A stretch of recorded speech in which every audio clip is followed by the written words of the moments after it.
Dieser Wahlkampf ist anders. Let's fucking go! Influencer sind in diesem Wahlkampf überall.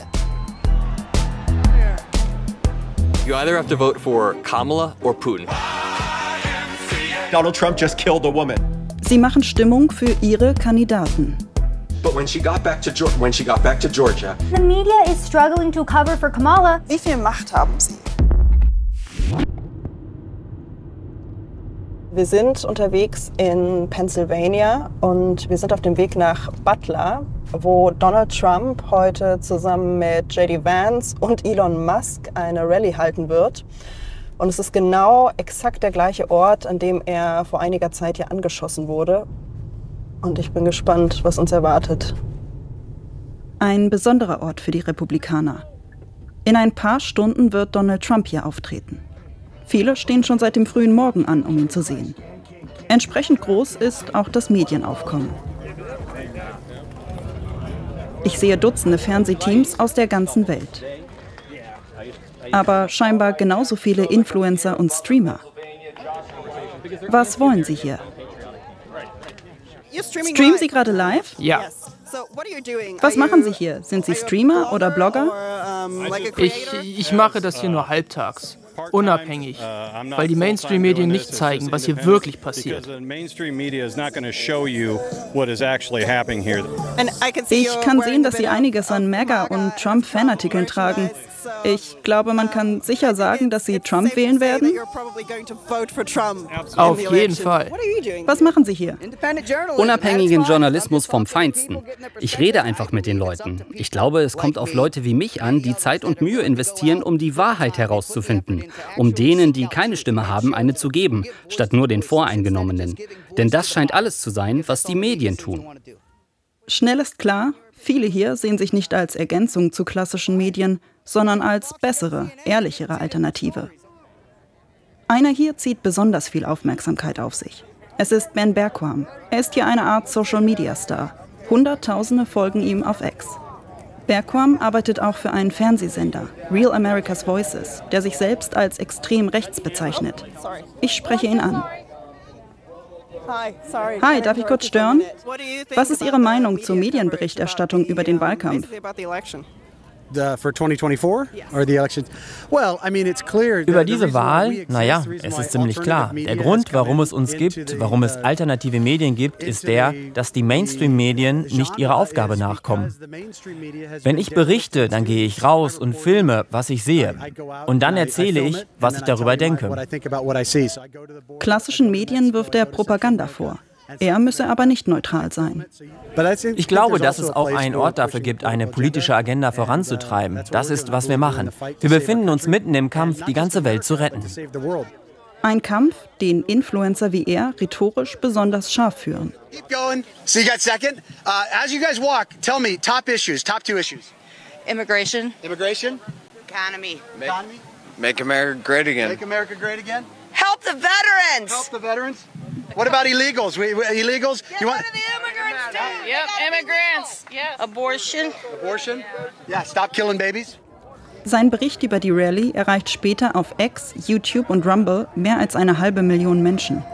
Hier in Butler betritt nun aber der die Bühne, auf den viele schon seit fast 10 Stunden warten. Trump weiß, welche Themen bei seinem Publikum ankommen. It's the only way they can even think about winning with open borders. Who wants open borders? Who wants men playing in women's sports? Who wants sex change operations for illegal aliens? Auch Elon Musk bekommt noch seinen ersten großen Wahlkampfauftritt. As you can see, I'm not just MAGA, I'm dark MAGA. Dankbarer Stoff für Social Media. Während klassische Medien auch kritisch von dem Auftritt berichten, setzen Influencer auf Emotionen. So Donald Trump returned to Butler, Pennsylvania earlier today. You either have to vote for Kamala or Putin. Who do you choose? Oh, definitely Putin. Studien zeigen, der Einfluss der Influencer wächst. Die Zahl der Menschen, die sich bei Instagram informieren, ist seit 2020 stark gestiegen. Bei TikTok informieren sich heute doppelt so viele Menschen wie 2020. Das hat wohl auch damit zu tun, dass das Vertrauen in klassische Medien in Amerika auf einem historischen Tiefpunkt angekommen ist. Von rund 70% im Jahr 1972 vertrauen heute nur noch rund 31% der Amerikaner den Medien. In diesem Wahlkampf passiert deshalb etwas Neues. Beide Kandidaten haben erkannt, dass sie ihre Wähler anders erreichen müssen. Sie zeigen sich humorvoll und nahbar bei Influencern. So what's your take? My take is the most neglected part of home ownership is the gutters. It's personal for me. 100% agree. Die Kandidaten haben Journalisten lange kaum Interviews gegeben. Podcastern oder Influencern fast wöchentlich. Warum? Am renommierten Emerson College in Boston forscht Vincent Renaud zu Influencern und politischer Kommunikation. Was wir jetzt feststellen, ist, dass Kampagnen zunehmend in ein Umfeld geraten, in dem sie dem Publikum hinterherlaufen müssen. Das ist eine echte Herausforderung für die Kandidaten, weil sie erkennen müssen, dass sie die Öffentlichkeit nicht mehr kontrollieren. Deshalb sieht man sie jetzt online tanzen, Influencern Interviews geben und scherzen, gerade bei TikTok. Sie versuchen wirklich, ihre Zielgruppe zu finden und sie zu mobilisieren. Wie sehr kann man dieses Jahr besonders gut bei den Demokraten beobachten? Vor allem auf ihrem Parteitag, dem DNC, bei dem Kamala Harris und Tim Walz als Kandidaten bestätigt worden sind. Zum ersten Mal waren hier auch rund 200 Influencer dabei, die dafür eine Presseakkreditierung bekommen haben. Folks, I'm on the floor of the DNC right school and relied on Planned Parenthood for my health. Mit VIP-Logen, einer Yachtparty und exklusiven Zugängen. Selbst begehrte Redeslots gingen an Influencer.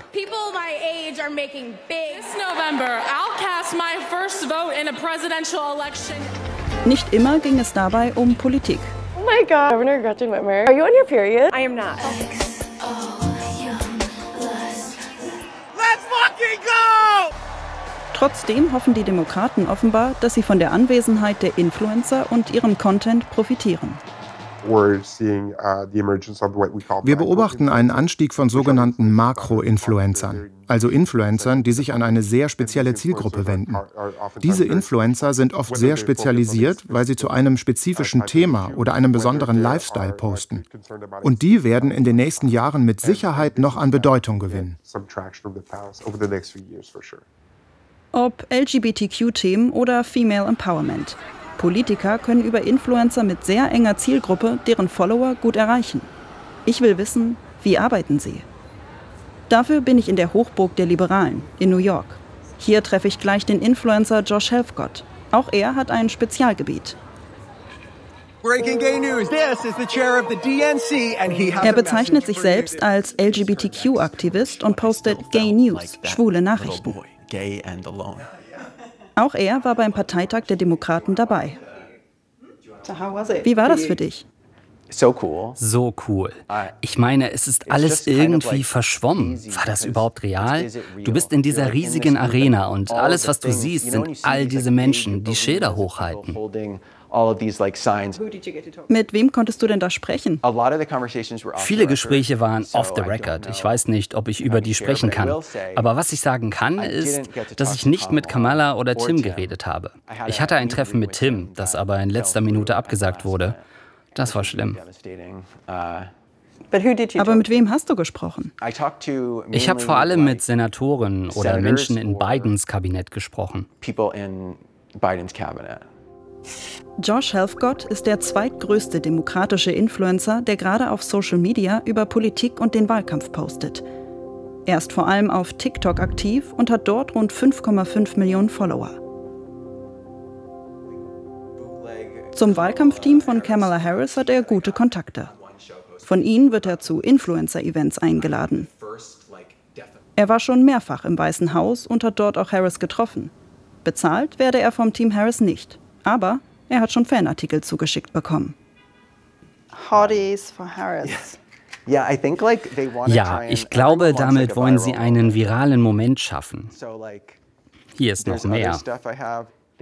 Das Wahlkampfteam hat mir das geschenkt vor der Debatte zwischen Trump und Kamala.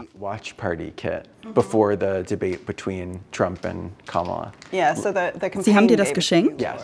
Ja, das Wahlkampfteam, mit dem ich in Kontakt bin, nennt sich Creators for Kamala. Und dieses Zeug hier hat eigentlich immer mit den Creators for Kamala zu tun. Wer sind denn die Creators for Kamala? Das sind so um die 300. Viele sind sehr kleine Creator, aber manche sind auch richtig groß. So wie Josh. Das Wahlkampfteam von Harris bemüht sich offenbar massiv um Influencer.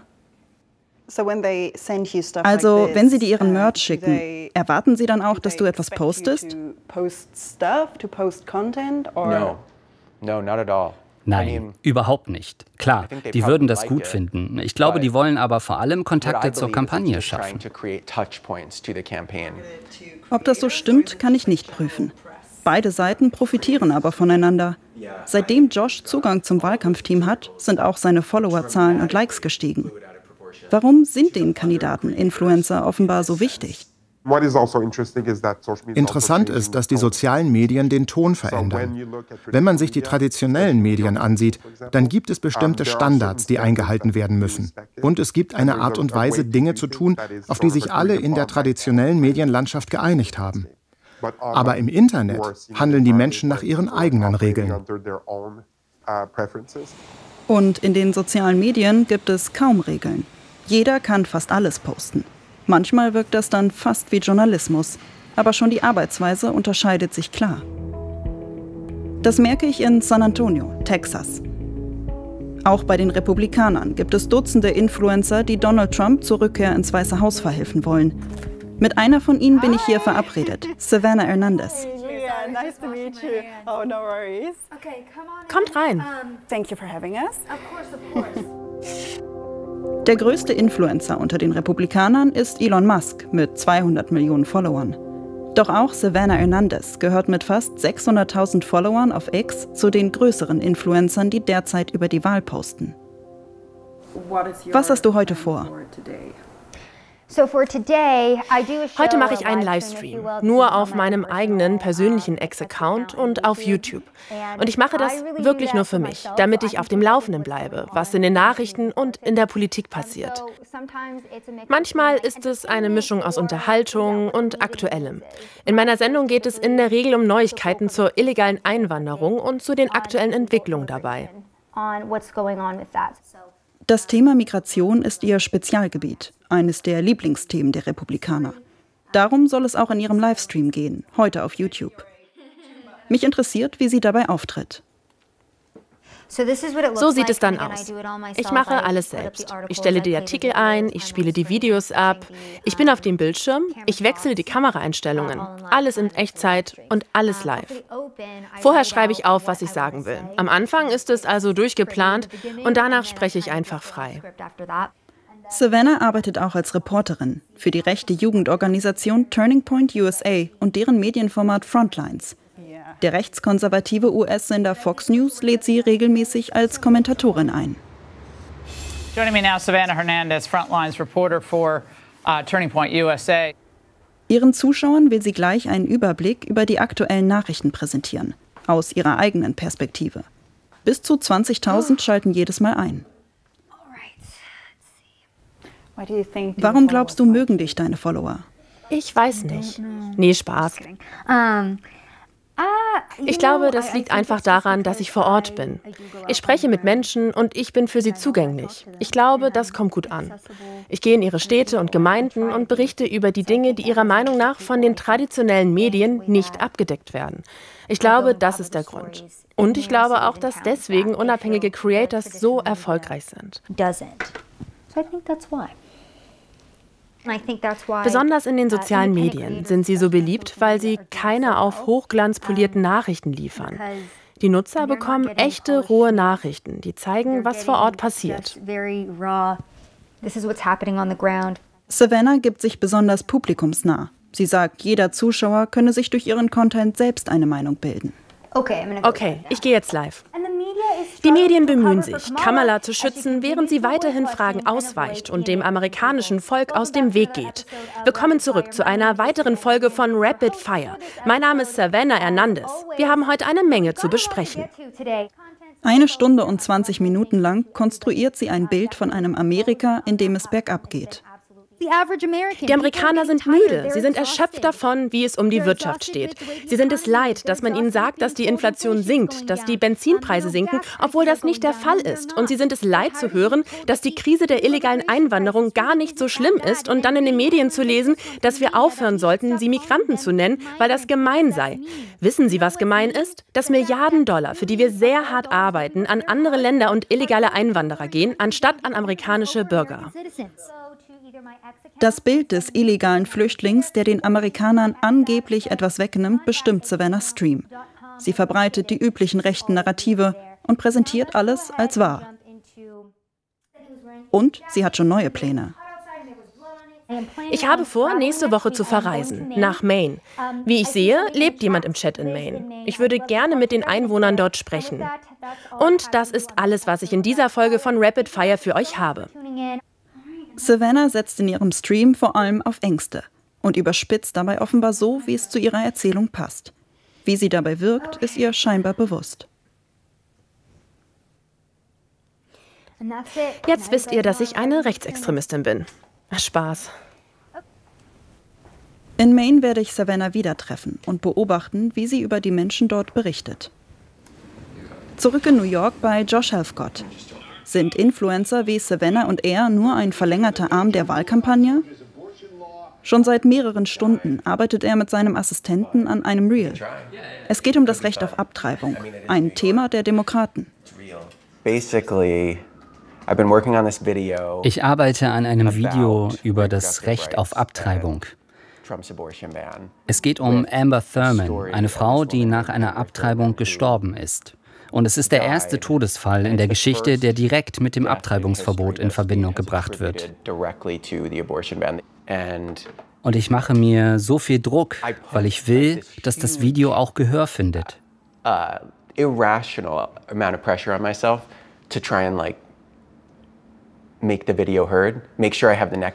Ich muss es schaffen, dass der nächste Satz fesselnd ist, weißt du? Damit niemand abschaltet. Es kommt wirklich auf die Verweildauer und die Klicks an. Ich habe 3 Tage, 3 volle Tage an dem Video gearbeitet und ich werde mich wahrscheinlich noch ein paar Stunden lang damit beschäftigen. Jeder Post wird akribisch geplant. Josh hält Trumps Politik für schlecht und gefährlich. Mit seinem Content will er andere davon überzeugen. Mit einem Teil des Videos ist er noch nicht zufrieden. Er nimmt es neu auf. But when she got back to Georgia, she was rushed to me. But when she got back to Georgia, she was rushed to the emergency room. Doesn't feel right. Das Thema sei ihm wichtig. Deshalb soll es auch besonders emotional sein. My brain is always like, if I start with Donald Trump just killed a woman. In meinem Kopf ist immer, wenn ich anfange mit Donald Trump hat gerade eine Frau getötet, ist es dann glaubwürdig oder klingt es nur wie Clickbait? Denn die Wahrheit ist, dass er es getan hat. Ich meine, Amber wäre noch am Leben, wenn Trump die Wahl 2016 nicht gewonnen hätte. Darin besteht kein Zweifel.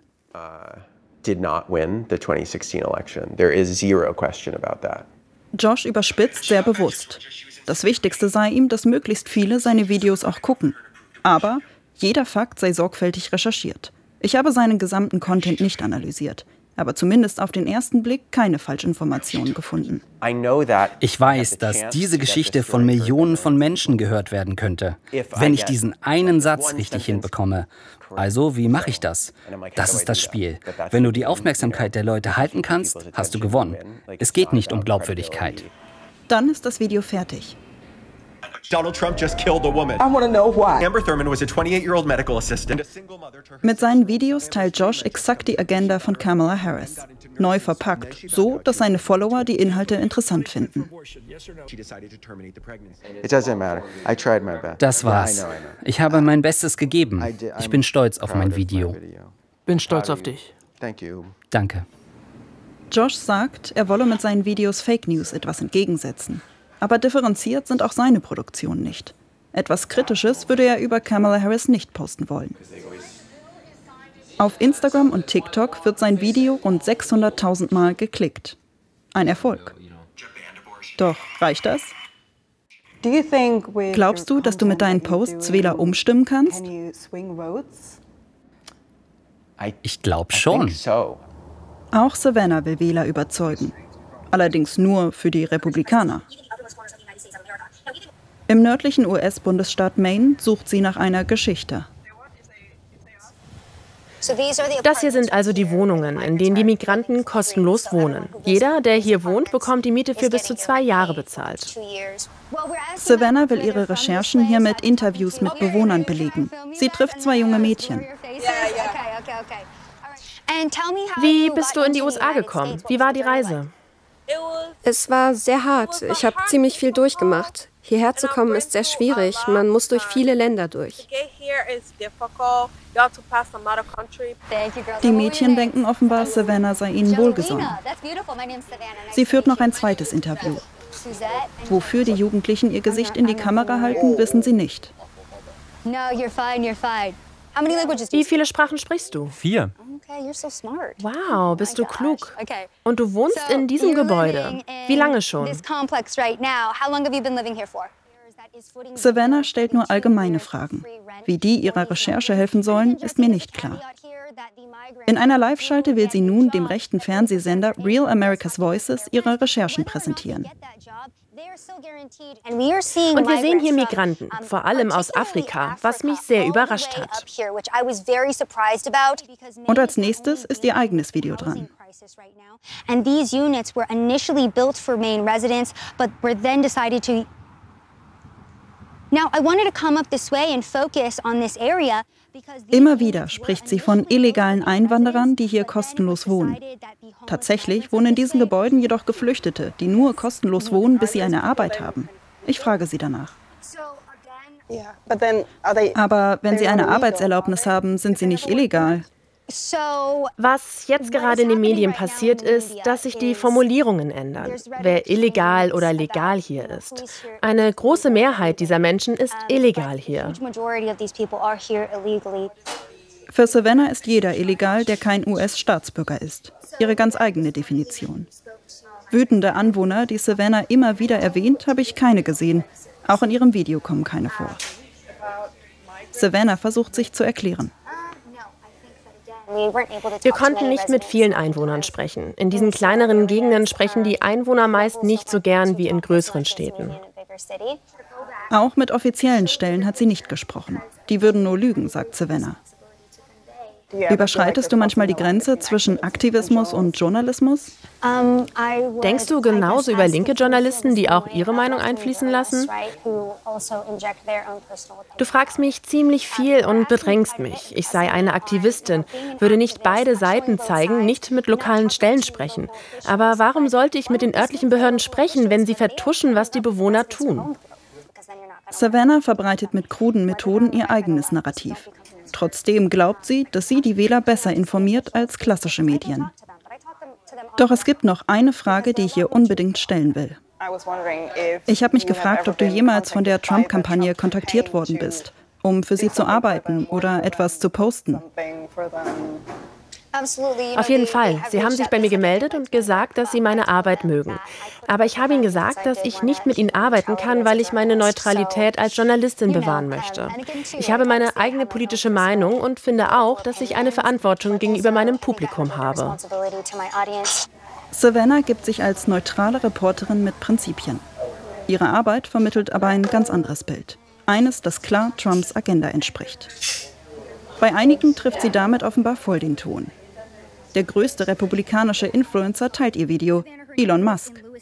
Dadurch erreicht es 2 Millionen Menschen auf X. Können Videos wie das von Savannah die US-Wahl mitentscheiden?